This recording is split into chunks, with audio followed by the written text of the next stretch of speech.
मोहतरम वालिदैन, बच्चे आपकी नसीहत से नहीं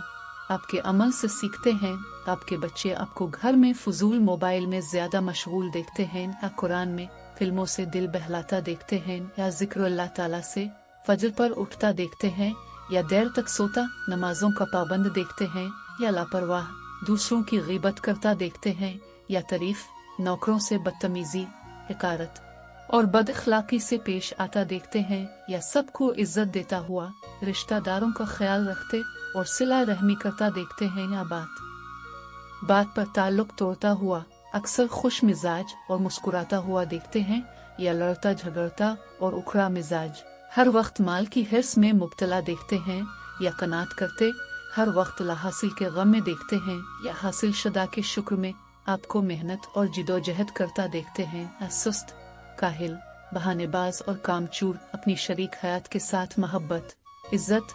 और भलाई का रवैया देखते हैं या झगड़े हिकारत और बेरगबत का आपको अपने माँ बाप की खिदमत फरमाबरदारी